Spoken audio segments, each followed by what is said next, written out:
Hello and welcome to another edition of your favourite podcast, Insane in the Membrane. Insane in the Membrane. Greetings, one and all. Welcome to the show. It is I, Rich Wilson, producer Paul is in his studio. I'm doing this from my flat today. So yes, this is coming out after Christmas. So this was recorded before Christmas. So I hope you've had a good Christmas. I hope you got all the things that you wanted. I hope you enjoyed seeing your family, or if you didn't see your family, couldn't see your family for various reasons, I hope you've had a nice time, and I hope you've not been on your own. That would be tragic. I hope you're well. This is a different one this week because I want to get people on that you might not necessarily have heard of, but people that I enjoy. And who aren't comedians. I love comedians, but you know we've spoken to a lot of them, so I'm trying to branch out and talk to different people. So this week I'm joined by Harry. Harry is from the band Regal Cheer, and I came across them. Now we talked about this in the episode because I was under the impression that the algorithms had chucked them up, but Harry and Max, who are the band, seem to think it's when they followed me on Twitter maybe, and I clicked on the link and had a listen, which may be the case. Who knows? Because I'm always, like I've said before many times, if you see me out and about, I'm normally stood in a shop somewhere with my arm in the air, shazamming whatever's coming through the speakers. I'm always on the prowl for new music. I'm always hunting around in the chazzers, in the charity shops, looking at all the records and that. So who knows where I get a lot of this stuff from? But I know that when I heard it, and I'm like, they are banging. This is excellent. And then I just saw that they've got a new album coming out. So I was like, let's get them on. Let's have a chat. And so here we are, and that's what we did. And so I love music so much. I get so excited, and I could talk about music all day. Those of you that have been listening to our stuff before will know I love the music. And the radio show that we do on Islington Radio, still going strong. If you haven't listened to it yet, it's on Mixcloud, it's on Spotify. I'm on Spotify. Producer Paul's on Spotify. It's all the music's everywhere, lads. So people, get involved, all right? Follow me on Spotify and send me your playlists. I'm always up for new stuff. So anyway, Christmas has been and gone. I hope you've had a nice one. And this coming up now is a lovely chat. So I'm going to stop whittering on, and I'm going to get on with it. And so here, coming up in a minute, is Regal Cheer. A podcast from producer Paul.co.uk. Insane in the Membrane. Man, I'm loving the album. Thank you. I fucking love it. Yeah, I think it's brilliant. It's when I was talking to someone about this ages ago, talking about they were doing that thing going, oh, there's no decent music around. Yeah, you're not looking for it. If you're just gonna go looking at the top 40, as you have done for the last 40 years, yeah, you're not going to find anything. And so I think it's brilliant. Well, I kind of, I don't pay attention to any of that shit. So, there's so many of these massive artists who have billions of streams and all sorts of stuff. And I'm like, I've never heard a single one of their songs. Yeah, same. Couldn't tell you who they are. Yeah, but they're massive headlining festivals and shit. You're like, yeah. Who are these people? But to be fair, they'd probably say the exact same thing about me. Who the fuck is this guy? Yeah, but you're keeping it real, man. You're keeping it real.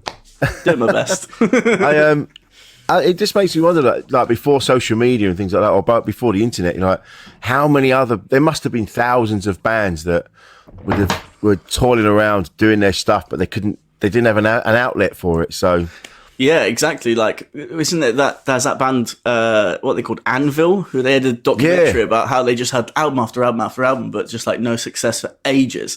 And then people just suddenly started paying attention, and then they started doing big shit. And it was really persistent with it. But I guess, maybe back in the day, people were like, oh, this first gig's shit. We're never doing this again. Yeah, there must have been a bit of that. But when did you get started? When did you start? So we started sort of writing stuff in, I want to say it was the tail end of 2019. We decided to start just getting together and seeing what comes out of it. Sort of Max he had just finished with the previous band he was in called the New Tusk. So he was kind of in between projects or just didn't have anything going on, and I was kind of the same.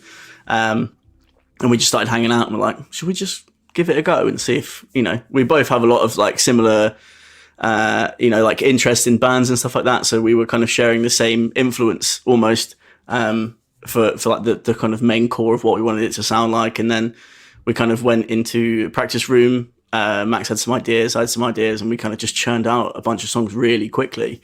And we're like, oh, maybe this has legs, and then I think beginning of 2020, we were like, let's do it. Let's hit the road. And then obviously the road fell apart. Yeah, the road, left. But and so like for the whole of the pandemic, we were kind of, still writing bits. We did pretty much all of like the earlier stuff, like the first sort of EP and the subsequent one as well. All of that stuff was written over like voice notes and like WhatsApp and stuff. So, so it's all just terrible audio. Just like, we just need to remember this for later. And then when the when the practice studios and stuff like start opening again, hopefully we'll be able to do something with this. But yeah, sort of like 2019 or 2020, we just went writing and stuff, and we recorded the first two like EPs just as lockdown was starting to get a bit more like people don't really care about this anymore. So we found almost a little loophole and managed to smash some songs out really fast, and just so we could have something out. It was just kind of like we were sitting on them for a while, and then like just excited to get them out. We're both very impatient people, so the speed that sort of the music industry as a whole like moves is painful for us almost. Oh god, yeah. Especially seeing all the songs like a fucking minute and a half. It's like, why do we have to wait a year to put this out? It's like, do you know what I mean? It's like, as soon as it's out, right time, man. Yeah, exactly. And as soon as it's out, people have just burnt through it, and it's like, well, no, we've got to do more, but we've got to wait even. It's just a big knock-on effect. But yeah. We can't really be held responsible anymore. We need to. We've kind of passed off. We signed with Beth Shalom Records, and who are putting the album out, and it's for good reason, because we were contemplating self-releasing it, but we know we would have just like literally given it like a week of lead time and just been like, here it is. We just want to get it out. We can't be asked to wait anymore. And like, we recorded it in January of this year, so it's not coming out until the 3rd of February. So it's like a full 13 months later. But it's I'm excited for it. I'm excited for people to hear it. Yeah. And I'm glad that you liked it. Mate, it was because we were talking about the fact that good music always comes out of the shittier times. Yeah. People always find it. Always, like, there's a band I really like called Benefits, and they're really. I've played it to people, and some people dig it and they understand what's going on. Yeah. But other people just go, "This is just noise, mate." And I'm like, no. It's not just noise. Listen to what he's saying. Listen, it's like performance. It's like performance art. Yeah, like, I think I've actually seen him perform. I think Max and I went to go and see him at Green Door Store. Yeah, it didn't click with me, but Max liked it. Yeah. So I understand your point. Like, the content of the songs was obviously, I understood that, but yeah, it was. I understand how it can be a bit of a hard sell for just you can't just blindly recommend that to somebody. Yeah, exactly. I like the fact, but it kind of, to me, it was like the noise in our heads that we should be having with everything that's going on at the minute, all the shit that's going down. That's exactly how our thoughts should be. Just this rageful, just this noise, and then listening to you guys as well. I just love the. It was like, this is fucking great. Just that proper punky kind of. It just there's this. The thing is with a lot of the old punk stuff, it's just by the time they get to records, it just sounds too overproduced. Yeah, and it loses that edge. Whereas what I've heard of yours what struck me when I first came across you was just like, fuck, this is raw, this is proper, I'm having this. And it came up in the algorithms. I was like, yeah, what's this? This is great. Yeah. So, fucking great, man. Well, I mean, like, from my perspective, that was kind of what I wanted to go for, really. Like, I do like, your atmospheric bands and stuff that have like, loads of layers and loads of shit going on, and the record sounds fucking banging. But then you go and see it live, and obviously they can't recreate that. Almost, you don't expect it to be like perfectly to the record, but like, you go and see some bands and you're like, there's like 3 guitar parts missing out of this song because they don't have enough members and that kind of stuff. There's too many things going on. So when we went to record, when we recorded everything really, but especially when we went to record the album, it was like, I don't want to have anything on here that we can't just do live. Like, I want it to be as representative as the live performance as it can be, really. Like, I don't want someone to be like, oh yeah, but this bit doesn't sound right because it should have all this nonsense over the top of it or whatever.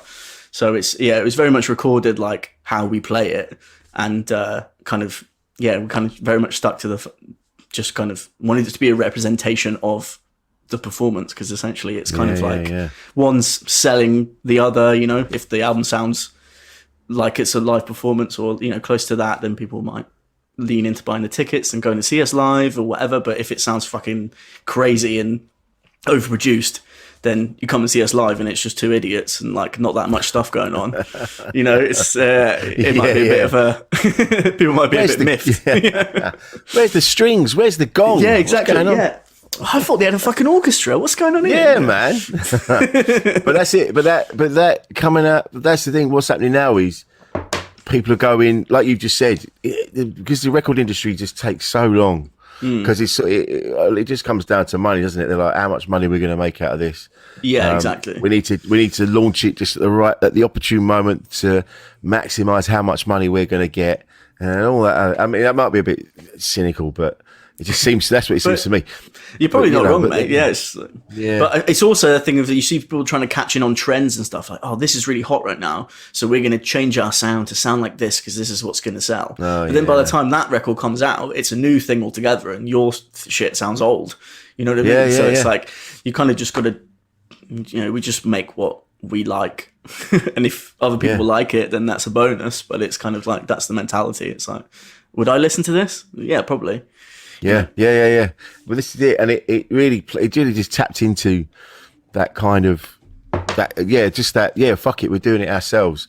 And I think like all art, it's not necessarily what you see or what you hear; it's how you interpret it and what it. Do you know what I mean? It's the workings behind it. Like not like with a painting, it's not necessarily the picture that it's been painted, it's how it was painted and all that. And it's like with your music, it's kind of like how you came together and what you did to make that noise and then to get it out into the ears of the people.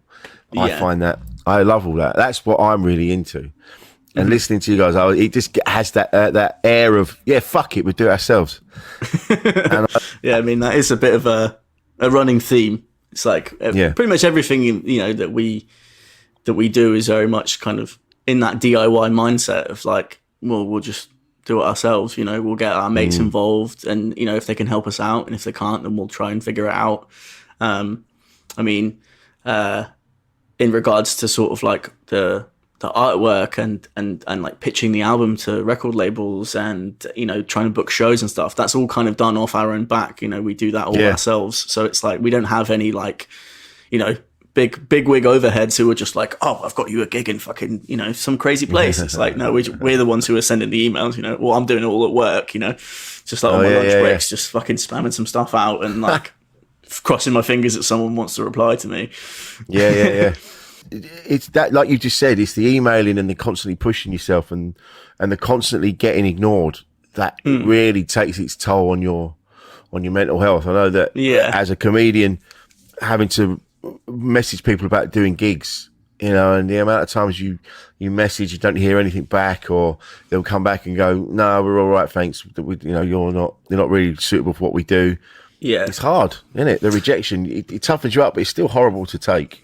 Yeah, it's not fun. I mean, like, there must be quite a lot of like correlations between a comedian and a musician. Do you know what I mean? There's quite a lot of overlapping things of booking your own shows and like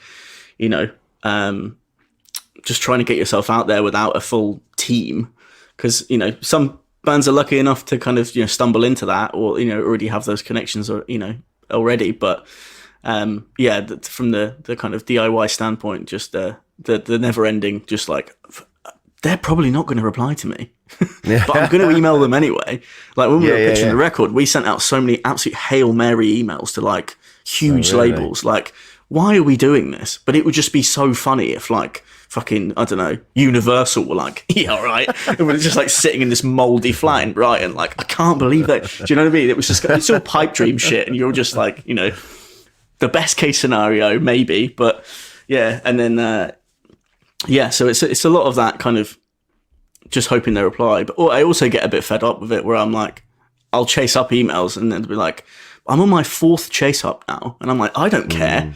Like, they're either not going to reply again because I've pissed them off, or they might reply to me. It's like, I don't care if they piss me off because they're not talking to me anyway. That's a great outlook to have about it. Yeah. Just to have that kind of, be sort of arm's length with it and go, I don't give a shit. It doesn't, it's not, if they react to it, then good. If they don't, then it doesn't matter. Nothing's changed. Yeah. Like, we're still going to carry on doing it, but it just won't exactly. be with that person or whatever, you know? So yeah. It can be tricky, especially now as well, because it's winter time, and really this has been the coldest winter for a while. It feels that affects you a bit more as well, when you kind of, you know, you want to be out there and you want to be doing it, but then it's cold and you just want to, you're like, I want to go out and to that gig and schmooze a bit, or I want to go and, you know, but it's too fucking cold. Yeah. Just stay in the flat and freeze here instead. Yeah. So, it's hard, isn't it? It's hard, you know? Yeah. Well, I mean, like, so we've booked a tour in February to kind of support the album. And a lot of that has ended up being sort of northern dates, because we've been there, we've been to a lot of those places before. So we've already got contacts there and stuff. But we managed to get a gig in Dundee in February. Oh, yeah. And a friend of ours just texted us and was like, "You're going to Dundee in February? You're going to freeze to fucking death. Like, what are you doing? No one's going to come." And I was just like, fuck, I hope people do come, though. So if you're listening and you're in Dundee, please come. People will come. They're hardy folks in Dundee. That's what I mean. They must be resilient. Yeah, they're used to it. I'm moaning about it down here because I'm a soft southern knobhead. You know, I've got mates from Dundee, and they're like, so. Going out in t-shirt and shorts. It's like, yes. Yeah, whatever. It's just what we do up here. So you grew up in Brighton? Yeah, so I grew up in like a village called Storrington in West Sussex. Oh yeah, which is like sort of 40 minutes away. But very rural. Like, once you're there, you're kind of stuck unless you want to wait 4 hours for a bus. So so I grew up in the middle of nowhere kind of thing, and then this is the closest sort of like town to where I lived. So I went here for Art Foundation college year, and then I came here for uni in 2013, and then just never left. So I've been here for about almost like 10 years, 11 years, something like that. But I liked it a lot, and was like, well, why would I go back to the shit little village? Like, absolutely not. It's like, as if those are the only two options as well. It's like, either home or Brighton. That's it. Yeah. But just been living here for like a decade. You're pretty recent move down here, right? Yeah. Just moved How long down. have you been here for? I moved down mid-July, and then I wasn't around because I was off to Edinburgh, so I didn't get a chance to investigate and explore. But I've been coming down here for years, so I always had it in my head that maybe I'd end up in Brighton one day, but I didn't. It kind of all happened by accident. I just happened to meet someone, and then they lived in Brighton, and she was like, well, should we get married? And I'm like, yeah, fine. And then we just did. And then and then we have a really good time. I love Brighton. I just, like someone said to me, it's like being in a festival all the time. Oh, yeah. Yeah. I can see that. Yeah. It's good vibes. I mean, yeah. People like feel very free to express themselves, which I appreciate quite a lot. You know, it's just, it's a nice place. It is nice. Yeah. It's expensive, but it's nice. Oh God, yeah, yeah, absolutely. It's what, But is there a good scene down here, music scene? I think so. I mean, there's a good handful of like smaller venues here, but I do find it gets quite oversaturated. Just because we've also got like BIM here, so like the music uni and stuff. So you've got all the kids who are going there, starting bands, trying to get shows, and so it's getting shows here isn't difficult, but it's getting people through the door is sometimes a bit more difficult, especially like you said in the winter time when everyone's like, it's pissing it down and I'm not coming out on a Wednesday. Can you fuck off? You're like, can you do the gig in my house? Yeah, can you just do it on a weekend or something as well? Like, sort yourself out. Yeah, what's this Wednesday shit, mate? Yeah, weekdays. But yeah, it is good to like play at shows here. It is fun, and you tend to just bump into the same people all the time, so you kind of make mates in that regard. And we've got a lot of friends here who play in a bunch of different bands and stuff, so it's fun to like you book a show or something, and you're like, oh shit, fucking so and so's on this one too. This is gonna be fun because we get to hang out with our friends and shit, and they have to be there because they're playing too. So at least like you get to hang out with somebody Yeah, very cool, very cool.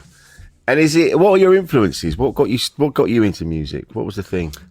Well, for me, it was like I grew up sort of with like when like the music channels were a big thing on the telly. Yeah.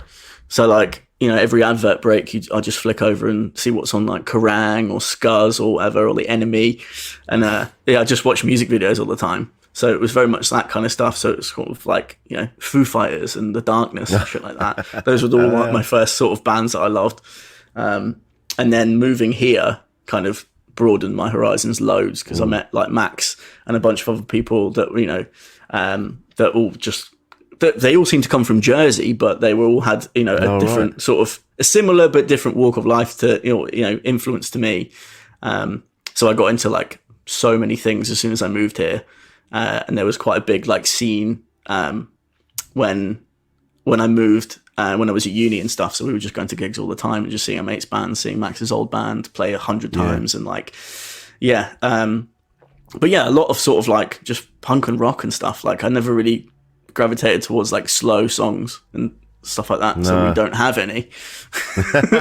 It's just full on 2 minutes. I'm like crash. This bit's boring. Why are we doing it? Just cut it out. Let's just get to it. I think it's important to that kind of thing. Again, with comedy, people say,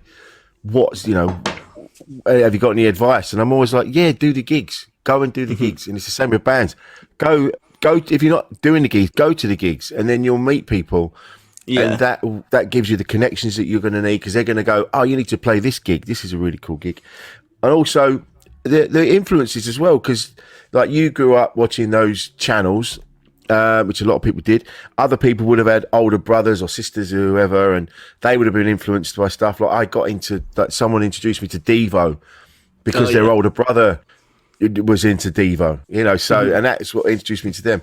And like my mum and dad always had like punk songs, like punk music and reggae and all that sort of thing when I was growing up. So, and then I meet people and I go, oh, you want to listen to this? And so that influences them. And so connections are so important, which I think was really tricky for us when, luckily we had the internet. So when we were all locked in, we were still connected of a sort. Yeah. But that human interaction and that swapping of ideas is so important in what you do. Yeah, for sure. I mean, like Max and I have a lot of like shared like musical interests, so that's where a lot of like the inspiration comes from. Is like we both we're both big fans of bands like Joyce Manor. I don't know if you've ever heard of them, but like they also have like 1.5-minute songs. We kind of like, we just both really like that kind of style, and we've seen them live a couple of times, and we're like, this just makes for a good live show. It's like just bang bang bang bang, like everyone's having fun, like. Because the amount of times when you go and see I go see a band that I really like, and then they just decide to play the slow one in the middle, and I'm like, why are you doing this? Like, you've just ruined my vibes. I'm calling the police. You've just robbed me of my vibes. Like, unacceptable. So like, so anytime we're kind of writing or like planning sets and stuff like that, I'm like, we're not putting that in. We're not. No, it's boring. They don't need an interlude. No, I don't want people to have. Yeah, I don't want people to have like, oh, this is when I can go to the bar. No. Yeah. You get your drink beforehand and you're stuck with it. You know what I mean? So, Yeah. Well, you can go to the bar and you can miss a bit. All right. yeah. Go fuck You'll miss yourself. 4 songs probably. Last band I saw was Idols, and they were Oh, yeah. relentless from start to finish. Just fucking. Yeah, I've heard they put on a good live show. Brilliant live show, fantastic live show. But then I remember seeing the Ramones in I think it was like 87 at Brixton, and the Damned were supporting, and they were like, you couldn't even hear what they were saying. They were just like 1, 2, 3, 4, and that was like 2 minutes. 1, 2, 3, 4, and you're like, this is fucking great. There was no mucking around. And then I don't know how long they were on for. It didn't feel like very long. And then they were like, good night. You're like, oh, all right. And that was it. Just nuts. And I think that's it. This bit where they have the acoustic bit while the singer goes and has a sit down. Just it's just like, you want to give people like a good time, and if you kind of just barrage people with noise, then they don't have time to be like, because sometimes I find myself like zoning out while I'm watching a band, especially if they're playing like a slower song or something, and I'll just be like, what am I gonna have for breakfast? You know what I mean? Just like, I'm just not paying attention, and I'm not in the room with everybody else. But like, I find if you go and see a band and they're just fucking pounding you with tunes, you're like, well, there's no dead air to think about what I'm having for breakfast. You know what I mean? It's like, I'm just in the room with everybody else having fun. And especially if, you go and see a band where you know all the fucking words and you're like fucking vibing. And then it's just like, it's just fun. So,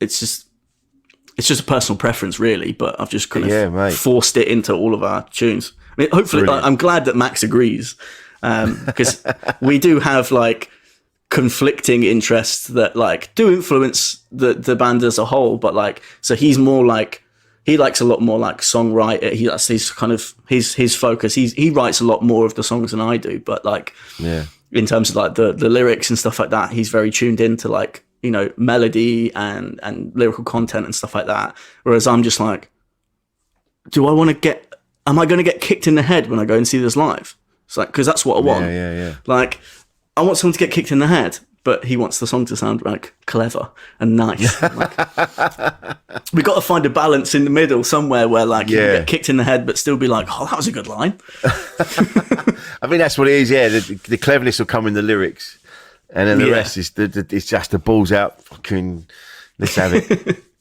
Exactly.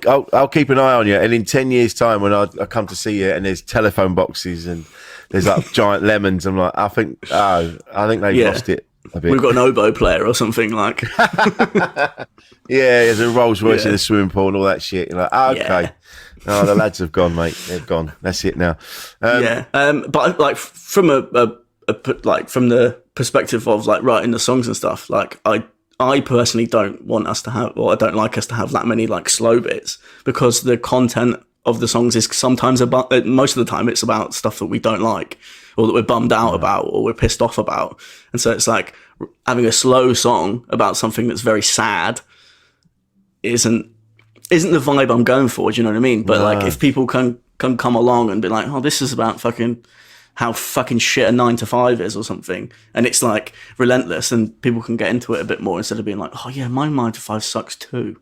They can kind of express themselves and channel their energy in it along with us, instead of just everyone has a nice moment of sadness together, and it's like, well, that's not very fun. I think that's it. I mean, that's like I said, it sounds like your stuff is very much kind of, like getting it off your chest, like kind of like, and then it's the next song, and it's just like that, rather than just, isn't everything's a bit shit and sad, and this needs a really weeping, guitar solo and a harp, this bit, and whereas like everything's fucked, it's all shit, everything's fucked, and I'm like, that's how it should be. That's exactly like I said with Benefits. That's how your thoughts should be. Just that you should be angry about what's going on.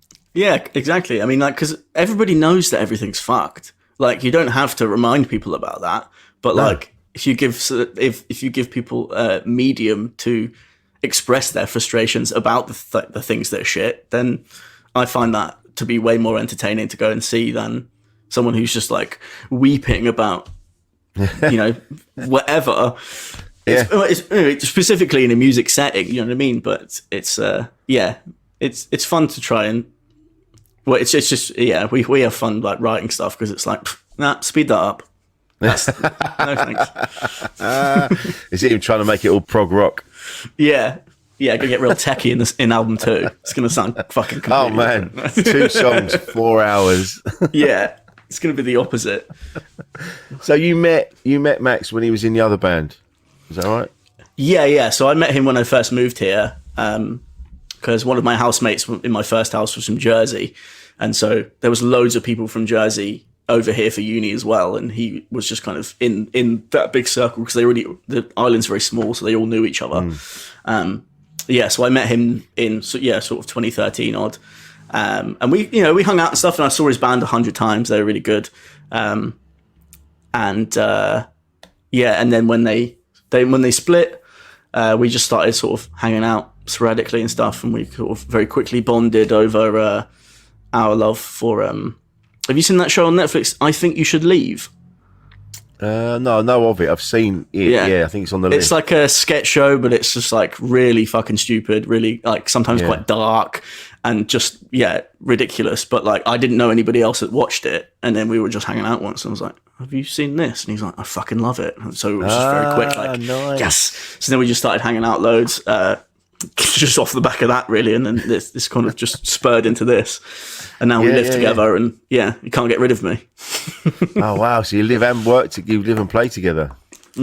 Yeah, right. Yeah, a blessing and a curse, but it's no. I was going to say, how's that working out? Yeah, well, I was like, about a bit. Yeah, well, I was with a partner for a very long time, and then we split just after the pandemic finished. I say finished, but just after everyone stopped giving a shit, and so I moved in with Max because there was a spare room going in the flat that he was in, and the video for Anti that we put out, like the first single off the album, is filmed in that flat. All right. Just so you can see the kind of borderline squalor that we were living in for a year. Like the kitchen tap, the taps weren't aligned with the sink.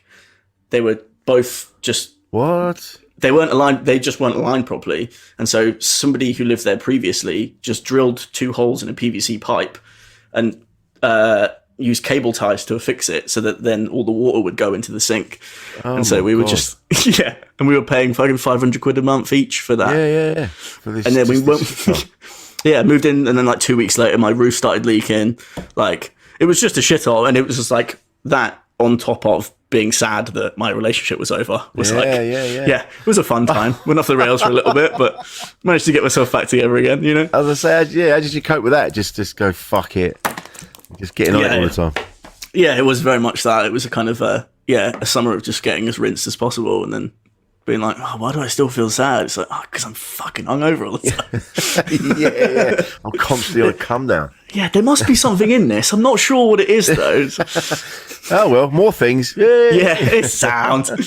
But yeah, and then it's, and then that kind of just channels into the band itself, really, because I find it very much as like it's quite a therapeutic thing for me. It's a vent, it's a good, I find it's maybe the best way I've found to sort of like channel my frustrations or how I feel and stuff like that. Because, I mean, I've been in sort of art school, art uni and stuff forever, and, I draw and make stuff and whatever, but this is definitely the best way I've found to kind of, get shit off my chest and just make myself feel better. Yeah, absolutely. It's definitely the best of the things I've tried. It's I think that's what I do with what I do. It's just because I find everything ridiculous. I find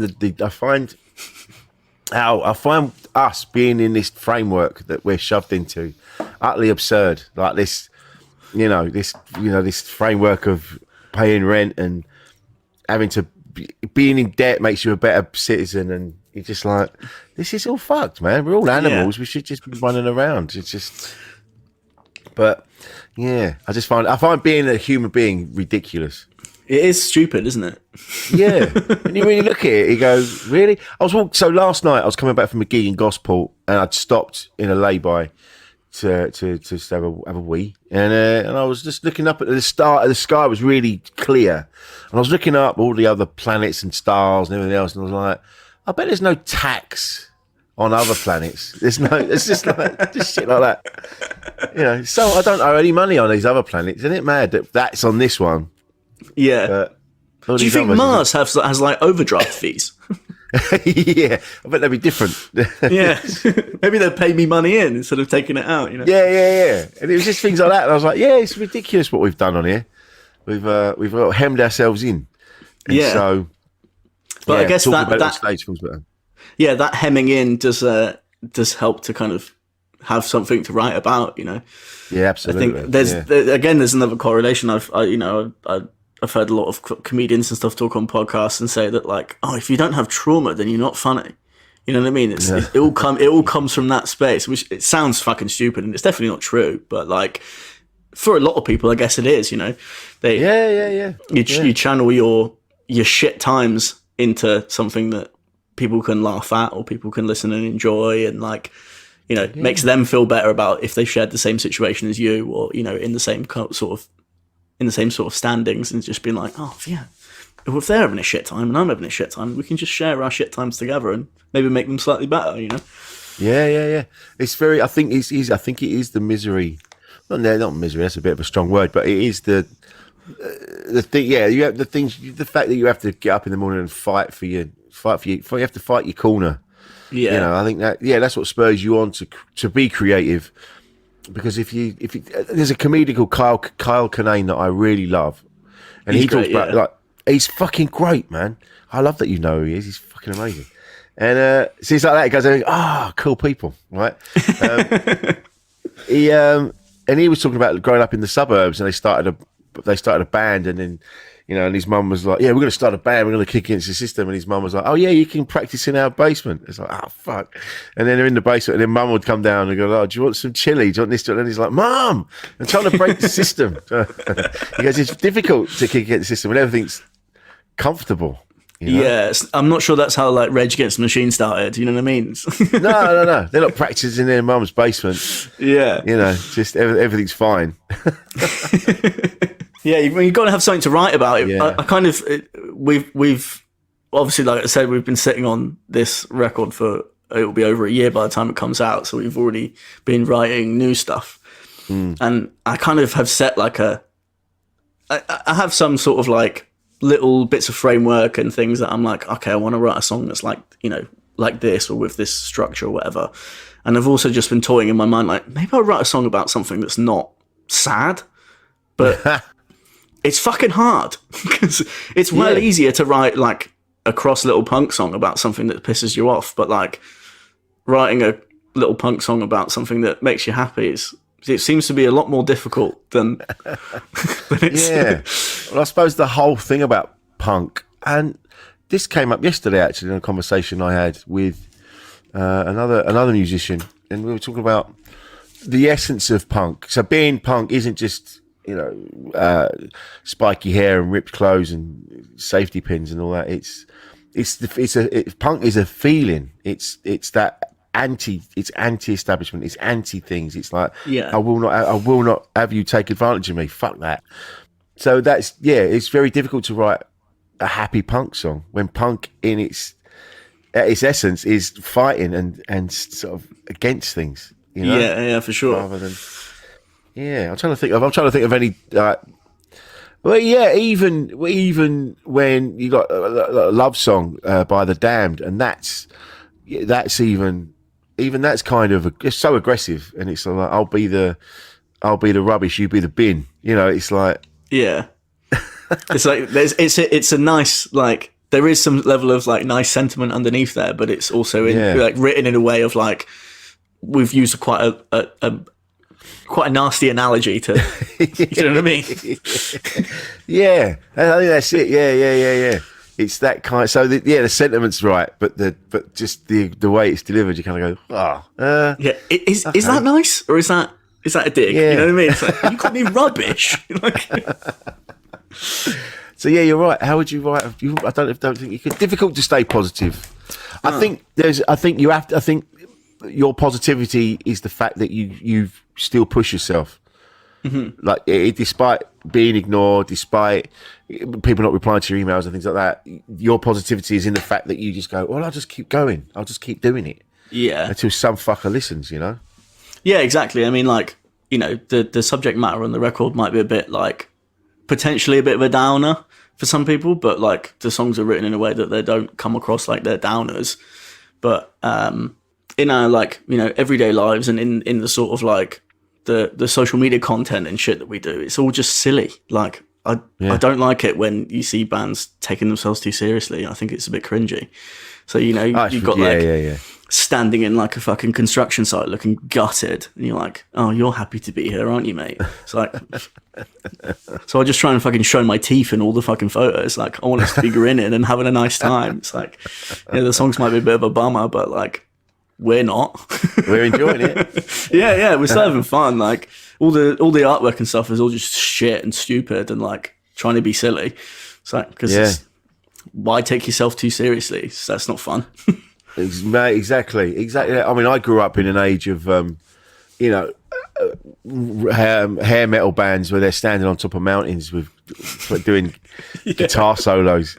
And you're just watching that going, all right, and it's ridiculous. And then my dad's sitting there going, well, where's he plugging that in then? Yeah. And you go, what? He goes, well, where's that plugged in? Where's it plugged in? And you kind of like, oh, yeah, this is absurd. This is ridiculous.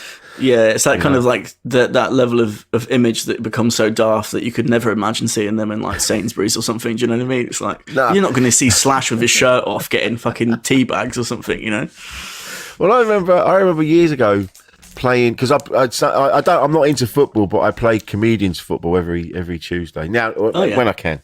And there was a couple of times Noel Fielding came down a couple of times, and I was talking to him, and he said, and he was going like, he goes whenever, like, when I told people I was like, I'm going to go and play football, and everyone was like, they took him to like one side and went, what are you going to wear at football?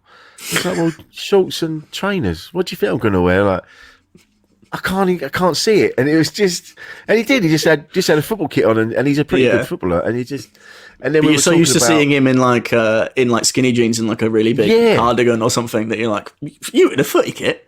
What are you on about? Yeah. And he I remember, and we were laughing at it, and he said, yeah, there was a time Serge from Kasabian, who he's mates with, was in the village where they live, and he'd nipped out to the shops, and he just had jogging bottoms on. And he's like, but they were leopard print. Yeah, all right.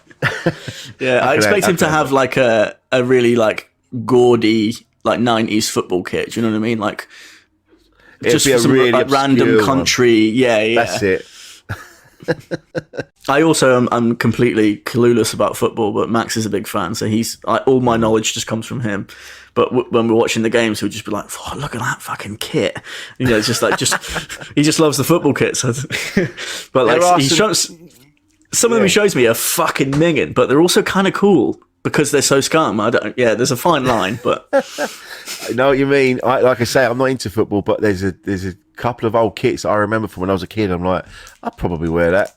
But then I'd look like a dad. I'd look like a proper dad who's gone to the pub with his family, but he has to wear football things all the time. Even his trainers look like football boots. You know that? Yeah. that dude. But then, Noel was saying that he saw the lead singer of the Seeds walking up wherever it was, Charing Cross Road or wherever it was, or wherever, and he had this big, long, like wizard's cape on, and these silver boots, and he's like, that's exactly how you would imagine him to be. Yeah, that's exactly it. Like, that guy doesn't own anything normal. You know, that guy is he's just capes all day long. Yeah, like what he's selling, like as his image, is actually what he's dishing out, kind of thing. It's not like it's some sort of facade. Yeah. Oh, if I wear a cape in this photo, people will fucking get into us. You know, like, he's wearing capes all the time, man. I think you look great in a cape. I think that should be the Regal Cheer thing when you launch the album. Don't tempt me, mate. I'm trying to think of like a fucking, a good stage outfit for the tour. So maybe it'll have to be a cape. Yeah. Imagine a great big. great big silver cape with cans all over it. Yeah, with cans around the hem. Yeah. I'm into that. Yeah. Have you always found it like with clothes and things like that? And because I know when I was growing up, I wanted to fit in with everybody else, but at the same time I didn't, and so like things like all the latest trainers, and I'd always get a colour that no one else had. Mm-hmm. Just little bits like that because I wasn't brave enough to not fit in. What about growing up with you? Was that the same? You just kind of do your own thing, or kind of? Yeah. I mean, I feel like I've dressed the same for my whole life. It's just like, you know, I got into it, how I dressed was very much, you know, representative of. I basically dressed like a Kerrang magazine, so it was like just a proper grebo. And then, I've just always kind of been dressed like a grebo, and now it's a bit more refined. I've got corduroy into the hello, mate. Into the fold. Yeah, but yeah, I mean, like, you see trends come and go, and then you like now, you know, you just see stuff come back in where you're like, oh, sound, it's 2006 again. You know, everyone's got like whale tails on, and their jeans are all well too big, and you're like, oh yeah, I've seen this before. I avoided it then, and I'm gonna fucking avoid it now. You know what I mean? This is it. Yeah. I don't want to look like I'm in like a an early Corn video or something. So no, all right. So. It's it's a tricky one, isn't it? It's funny. That's how you know you're getting old when you see the fashions come back round, and you go, oh, I did that. I remember that the first time. Oh no, that's it. Yeah. I do. I like to. I do pay attention to it because I do all the designs for our like merch and stuff. So it's kind of like we just kind of make the mentality for that as well is just like, well, what would we wear?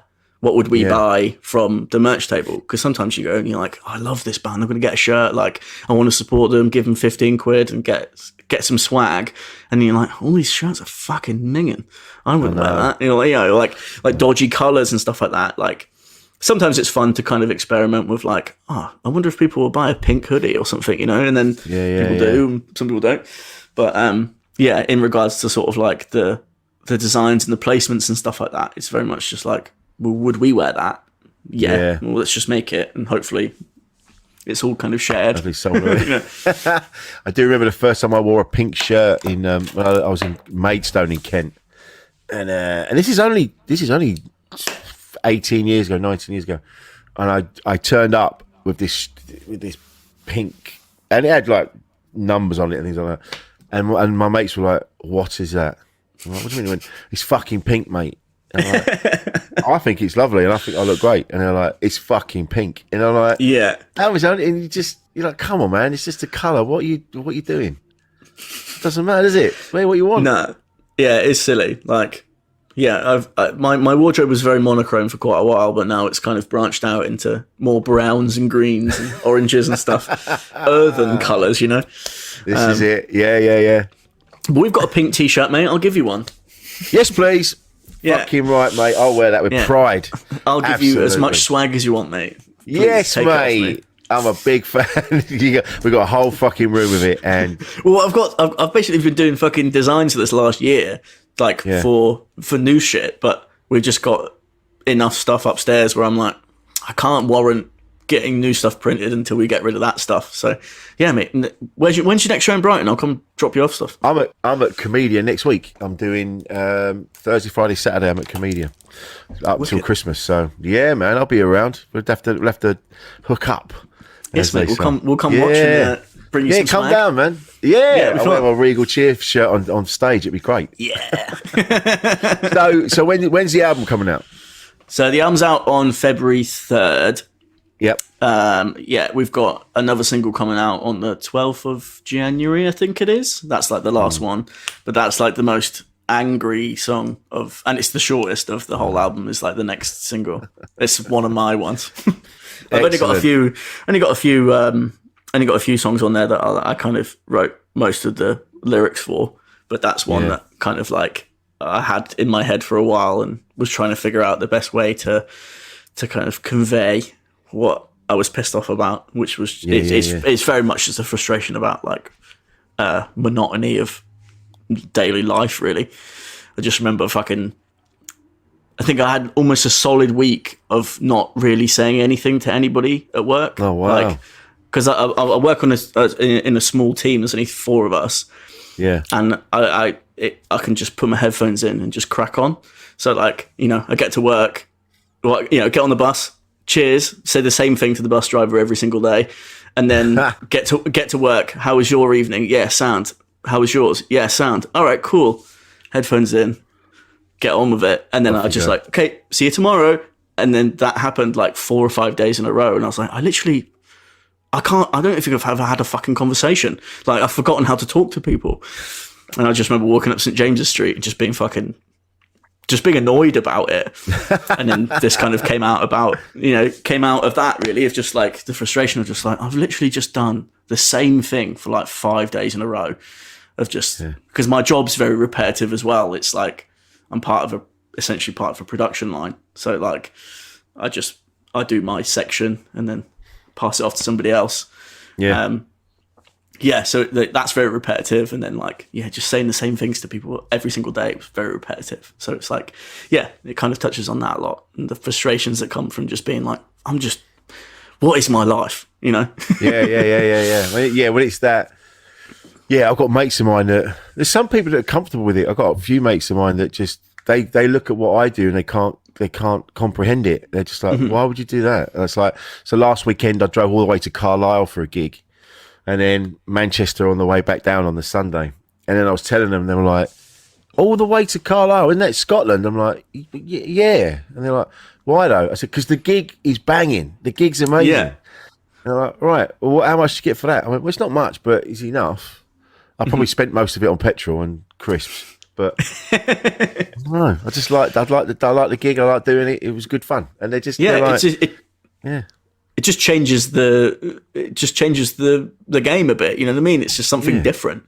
It's like, my job is very repetitive, but I'm very fucking good at it. Not to fucking toot my own horn. But, so I just work real fast, real efficient, just get my shit done. But it just means that I have time at work to send emails and plan stuff, and then I'm more focused on that because it's just autopilot, and so I'm able to kind of plan stuff, and then that's where my brain is. I'm getting excited about going on a tour or putting a song out or like, new bit of artwork or a video or something, and I'm just thinking about this, and it's like, well, this is what excites me. This is just paying the bills. If I didn't have the day job, then I'd be pretty fucked, but it does help me facilitate like what I actually want to do. Yeah. And it's just like, why are you going to fucking Dundee in February? It's like, well, I've never been to fucking Dundee before. It sounds like it might be fun. I love Scotland. I think it's great. And I love the cold. So fuck it. Same. It's like, hopefully someone, people come out, fucking, we're going to play a show anyway. If no one turns up, and it's fucking free practice, isn't it? That's always the mentality, man. And see, that's where the positivity comes from. That's what I'm saying. So may not necessarily writing positive punk songs, but the positivity is in the fact that you'll go, fuck it, I'm just gonna go and see what happens. It's fun. Playing songs live is fun. Like playing drums is fun. Like I didn't play drums for like I played when I was a kid, and then the tutor I had told me off for not practicing, so I quit. The other guy who was in the lesson with me wanted to do like the grades and stuff, and I was like, that sounds like school. This is fun. I don't want to fucking do school. And so you do this to go to school. I'm not fucking like revising. Fuck off. I don't revise for school, let alone for like drums. So then I quit and didn't play for like 6 or 7 years, and then I was living in this basement of a guy I worked with. I worked in a shop, and I just didn't have any money. Just like I was giving him it was his house, so I was paying him rent. So I was just giving him 400 quid every month, which was, I get paid 500 and I'd give him 400, and I'd just like sit in this basement like bored. And then I just had a little practice pad and some sticks and stuff, and I can't remember what it was now. I think it was, have you ever heard of a band called The World is a Beautiful Place and I'm No Longer Afraid to Die? Yeah, funnily enough. They had an album out, and they've got a song called like January 7th, 2014, or so. I can't remember what the fuck it is, but that one. And I remember listening to that and being like, the drums on this are so good. I love this. Yeah. And so I was just kind of like doing nothing in this basement and just like tapping along with it. And then I was like, oh, I actually like playing drums, I reckon. And so I kind of started getting back into it from there. It was just purely from like being bored and kind of sad and just being like, I just need to do something that isn't just sitting in a dark room on my own, just rotting away. Yeah, can't afford to do anything. It's like, well, I need to entertain myself in some way and like, distract myself from being poor. Which is what we're all trying to do, I think. Yeah, I know, right? It's never ended. Yeah, just got more shit around you now. I think that's why bands like you are important. I think it just shows people that you can just go, oh, fuck it, let's just do it ourselves. Fuck it, you know. And that's inspirational. So even if you inspire one person to go off and do some shit, I mean that's brilliant. And I love the fact that you're doing it, and I love the fact that I just happened upon you. Yeah, because I was asking Max yesterday if he knew how you found us, because you played us on your radio show. On the radio show, yeah. And that's how algorithms, man. I think was it because Max was under the impression that it was because he followed you on Twitter, and he's like, yeah, he found us because of that. But I was wondering. I wondered if you had a different story, but no, I think was it that? Did I just click on that? This is the thing. I get loads of stuff from everywhere. I get Shazam, algorithms a lot of the time. Mm-hmm. Maybe it was that. Maybe you did. Maybe it was because you followed me, and then I was like, "What's this? Let's have a look," and clicked on it. Maybe it was that. Yeah, I'll go back and have a look. But whatever it was, it resonated with me, and I was like, "Fucking yeah, I'm having this." Yeah, man. Yeah, we'd love to. Well, if we can arrange it, we'd love to come on the radio show. Get us both on there. We'll play some tunes. That'd be fun. Big vibes. Yes, right. That's happening. After Christmas. Keen. We're getting that done, and we'll play all the stuff that influenced you and all that kind of caper. That'll be brilliant. That sounds like a big fat vibe. Right. Yeah, up for it. Nice one, man. Well, listen, this has been an absolute joy. Thanks, man. Yeah, man. Well, appreciate it. This is the first time I've ever done anything like this. So, yeah, thank you very much, man. Really appreciate you having us on there. Listen, absolutely my pleasure. And it was really cool when I was in Brighton a little while ago and bumped in, and I didn't even know it was him. And this guy on a wall just went, Rich. And I was like, hello? And he went, mate, Regal Cheer. I was like, fuck yeah. Hello, mate. It's just like, it made me feel really cool. I'm like, yeah, that's right. Fucking band saying hello to me. Yeah, man. Well, you've made us feel cool from letting us do this. Hey, so, listen, sharing the love. Love it. Got to get your name out there, man. Got to get your name out there. So the album comes out, when's it? February? February 3rd on Beth Shalom Records. You can get it on Bandcamp. It's Regal Cheer. Regal Cheer on all the social media platforms. And I also do like artwork and stuff. All the artwork from the shirts and all the band stuff is all me. And that's on Ham Print. If you care to have a look at that. But yeah, next single's out on January 12th. Hopefully you like it. If you like really short songs that don't take up much of your day, just have a go if you like. Angry punks. Yeah, short angry punk songs. Love it, mate. Love it. This has been fantastic. Thanks for giving us some time. Thanks very much. Yeah, cheers.